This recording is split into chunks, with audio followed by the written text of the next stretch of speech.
우리에게 주시는 말씀은 잠언 27장, 우리 잠언 27장 1절입니다. 그리고 우리 23절부터 27절까지 또 보겠습니다. 잠언 27장 1절 제가 봉독해 올리겠습니다. 너는 내일 일을 자랑하지 말라. 하루 동안에 무슨 일이 일어날는지 내가 알 수 없음이니라. 23절입니다. 내 양떼의 형편을 부지런히 살피며 내 소떼에게 마음을 두라. 대저 재물은 영원히 있지 못하나니 면류관이 어찌 대대에 있으랴. 풀을 벤 후에는 새로 움이 돋나니 산에서 꼴을 거둘 것이니라. 어린 양의 털은 내 옷이 되며 염소는 밭을 사는 값이 되며 염소의 젖은 넉넉하여 너와 내 집의 음식이 되며 내 여종의 먹을 것이 되느니라. 아멘. 오늘 우리 잠언 27장은 첫 번째 절과 또 마지막에 그 구역이 이렇게 수미상관을 이루면서 하나님의 주권, 그리고 우리가 겸손해야 될 것, 인간의 한계, 이것을 설명하고 있습니다. 1절에 보시면 이게 이제 서론적으로 지금 나타나고 있는 구절인데, 너는 내일 일을 자랑하지 말라. 이 말은 무슨 말입니까? 저희가 내일에 무슨 일이 일어날지 알 수 있겠습니까? 우리가 전쟁이 터질지, 아니면 갑자기 사고가 날지, 어떠한 병이 생길지. 예전에 코로나 시절을 생각해 보면 보이지 않기 때문에 참 영적인 것과 비슷하지요. 코로나를 걸렸는지 안 걸렸는지도 처음에는 알 수가 없습니다. 그 순간에는. 왜냐하면 잠복기라는 게 있기 때문에 코로나는 내가 걸렸는지 안 걸렸는지는 얼마가 지나고 나야 알 수가 있었던 분위기가 있었지요. 그동안은 정말 공포였습니다. 그런 것처럼 이 전 세계에 그러한 재앙이 일어날 줄은 어떻게 알았겠는가. 그럼으로써 많은 사업과 또 교회가 문 닫게 될 줄을 누가 알았겠는가. 지금 역사적으로 보면은 역사적인 걸 떠나서 우리의 미시적인 관점에서 하루하루를 들여다보더라도 우리는 내일 일을 알 수가 없습니다. 그렇기 때문에 우리는 자랑할 수가 없는 것이지요. 보통 내일 일을 자랑하는 분들의 케이스는 무엇입니까? 가진 게 많은 분들, 그리고 나는 혼자서도 잘할 수 있다 라고 주장하는 분들의 특징이겠습니다. 재물이 많거나 높은 사회적 지위를 가지고 있거나 어떠한 권력을 가지고 있기 때문에 그러한 충분한 힘으로 우리가 세상을 살아갈 수 있다라고 믿기 때문이지요. 물론 우리가 일반 은총의 관점에서는 그러한 것들이 잘못된 게 아니라 다 중요합니다. 그러나 근본적으로 우리는 우리의 인생의 주인, 그 모든 재물과 재산도 다 한순간에 떠나갈 수 있는 것임을 우리는 항상 마음속에 우리 인간의 한계, 그리고 하나님의 주권, 그것을 인정하는 하루로 시작을 하셔야겠습니다. 이것을 23절부터 보시면 조금 더 자세하게 나와 있습니다. 23절에 네 양떼의 형편을 부지런히 살피며 소떼에게 마음을 두라. 대저 재물은 영원히 있지 못하나니 또 권력을 상징하는 왕관, 면류관이 어찌 대대에 있으랴. 풀을 벤 후에는 새로 움이 돋고 산에서 꼴을 거둘 것인데 어린 양의 털은 네 옷이 되고 염소는 밭을 사는 값이 될 것이다. 그러고 염소의 젖은 넉넉하여 너와 내 집의 음식이 되며 내 여종의 먹을 것이 되느니라. 보십시오. 24절에 재물은 뭘 얘기하겠습니까? 재물은 바로 우리 26절과 27절에 이것들을 얘기하는 겁니다. 지금 이 당시에는 뭐냐면 농경사회 아닙니까? 목축업과 농업들이 주를 이뤘던 산업혁명 이전의 시간들입니다. 그렇기 때문에 이 당시의 재물은 바로 어린 양이고 우리의 옷이고 또 염소고 또 밭이겠습니다.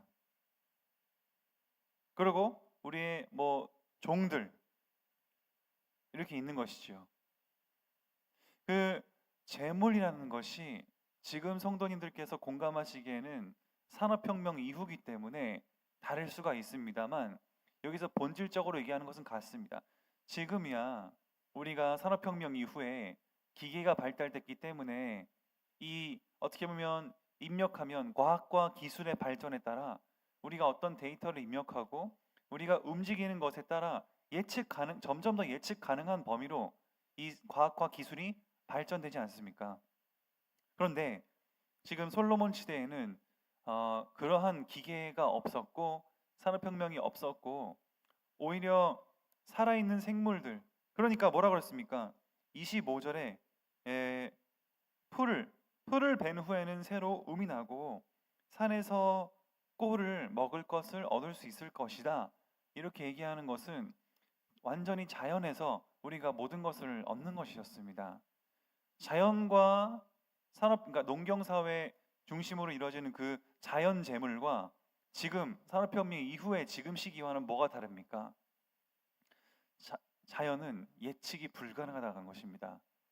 언제 비가 올지, 또 특별히 언제 코로나 같은 전염병이 돌지 알 수가 없는 것입니다.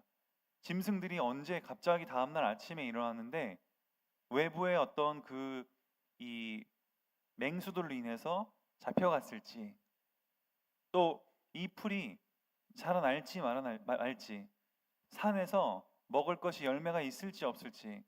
그러니까 부족마다 뭐가 있었습니까? 신들을 숭배하지 않았습니까? 어쩌면 그 당시에는 더 주술과 그리고 그 뭔가 저희가 믿는 삼위일체 하나님은 아니지만 신에 대한 그 굉장한 의존도가 높았습니다.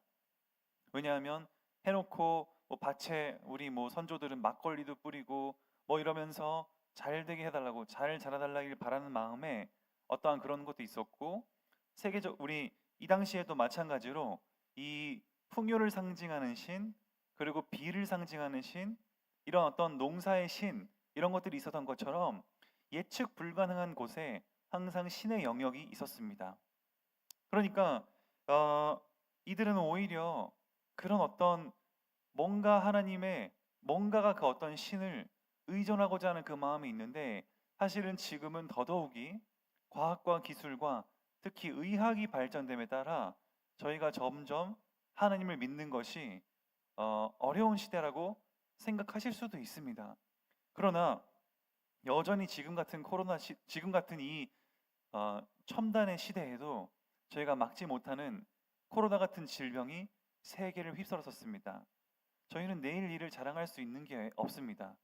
대응만 할 뿐이지 자연에 갑자기 지진이 나거나 어떠한 그 자연의 영역만큼은 지금도 여전히 손댈 수 없고 컨트롤할 수가 없는 것. 비를 막을 수 있습니까? 예측만 가능하지. 지진을 막을 수 있습니까? 대비만 할 뿐이지. 그렇기 때문에 여전히 우리 인간의 과학과 기술이 아무리 발전하더라도 저희 인간의 한계를 날마다 느끼실 것입니다. 의학도 과학도 기술도 마찬가지인 것입니다. 그러니까 오늘 다시 말씀하시는 게 뭡니까? 그러한 재물들을 봤을 때 이런 재물을 관리하는 게 그 당시엔 업이었지 않습니까? 그러면 23절은 뭘 얘기하는 거냐면 네 양떼의 형편을 부지런히 살피고 소떼에게 마음을 둬라. 이것은 뭡니까?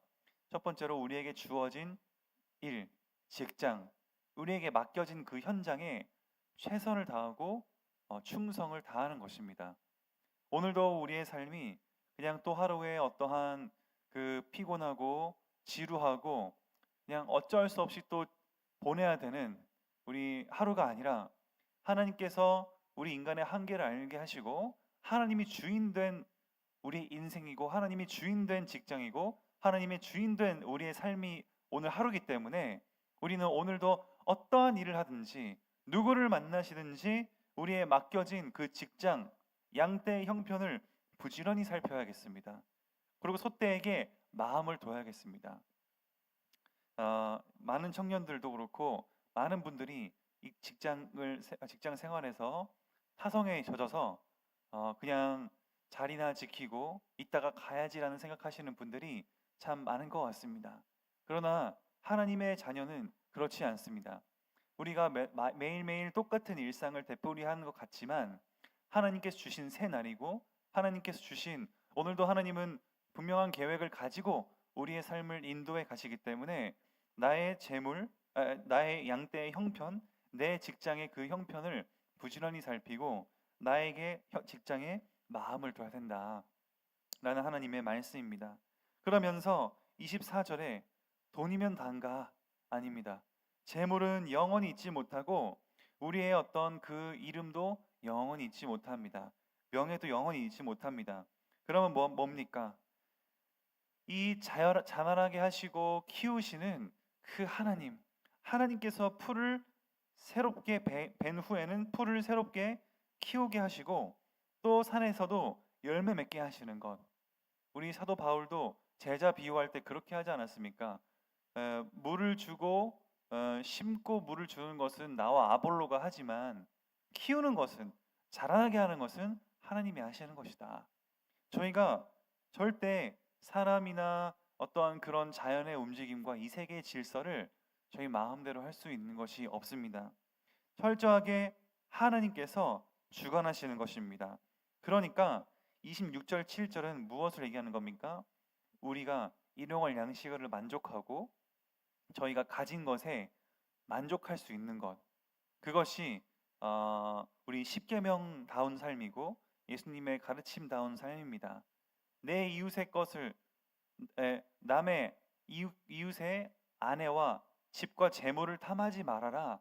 마지막 십계명 나오는데 그것이 집과 아내만 건들지 않으면 되냐? 아니지요. 남들 보고 나는 왜 이렇게 부족할까? 나는 왜 이렇게 돈이 저들보다 없을까? 시기 질투하고 부러워하기 때문에 거기서 오는 나에게 주어진 축복을 놓치는 그 현상들을 하나님은 일어나지 않기를 원하시는 것이죠. 우리는 우리가 주어진 것에 감사하고 또 저들은 저들 나름대로의 삶이 있는 것이고 우리가 가진 것에 감사하지 못한다면 어찌 후대들에게 본이 되고 어찌 우리가 다른 사람들에게 그리스도를 믿는 그 행복을 전할 수 있겠습니까? 필리핀에 가면 사람들은 정말 하루하루 삽니다. 어떤 분들은 앞에 매일매일 나가서 바다에서 물고기 하나 갖고 와가지고 물고기 몇 마리 갖고 와서 그것으로 그냥 먹고 살고 또 다음날 아버지가 일하러 배 타고 나가서 일용할 양식을 구해오면은 생선 또 먹고 살고 정말 저축을 모르고 또 그냥 일용할 양식으로 사는 그러한 필리핀 팔라완의 어부들을 많이 보게 됩니다. 근데 그들도 인생이 어쩌면 저희보다 그 행복 지수가 높을 수 있겠구나 이런 생각을 하게 됩니다. 행복은 우리 재물 따라 움직이는 게 아니지 않습니까? 이런 한계를 말씀하시고 결국 하나님의 주인 되심, 하나님의 주권을 인정하게 만드는 우리 솔로몬의 오늘 지혜의 말씀입니다. 그렇기 때문에 우리는 정리하자면 무엇입니까? 첫 번째로 우리에게 23절에 근거하면 우리에게 맡겨진 직장과 관계들에 부지런히 하고 마음을 두면서 충성을 다하자. 그냥 흘러가는 또 하나 자리 지켜서 월급이나 타야겠다 하는 것이 아닌 우리가 직장을 우리에게 맡겨진 현장을 충성스럽게 가정이신 분들은 또 가정을 충성스럽게 우리는 감당을 하는 것입니다. 그러면서 24절에 우리가 가진 재물은 영원히 있지 않기 때문에 바로 그런 것에 우리는 목매이는 것이 아니라 우리는 25절에 하나님께서 자라게 하시고 하나님께서 이 세상의 질서를 움직이고 계시고 주관하고 계시다는 것을 저희는 오늘도 인정을 하는 것이 두 번째입니다. 그러면서 세 번째로 우리는 뭡니까? 26절과 27절에 우리가 가지고 있는 재물만으로도 만족할 수 있고 우리가 가진 직장 현장만으로도 만족할 수 있는 우리 청년들 제가 예전에 만나거나 또 제 지인들을 만나면 어떻게든 이직할 수 있는 기회만 노리는 친구들도 있고 매일매일 직장 생활 불평하고 또 그 친구는 다른 친구랑 통화할 때에는 막 너는 정말 편하게 직장 생활한다 하면서 또 그 친구를 놀리고 정말 불평불만이 끊이지 않는 그런 어떤 불신자 안 믿는 친구들을 봅니다. 적어도 그리스도인인 저희들은 그렇게 하면 안 되겠습니다. 저희가 가진 것에 만족하고 하나님이 주신 것에 감사할 수 있는 아름다운 삶 되시기를 예수 그리스도의 이름으로 축복드립니다. 기도하겠습니다. 살아계신 하나님 감사합니다.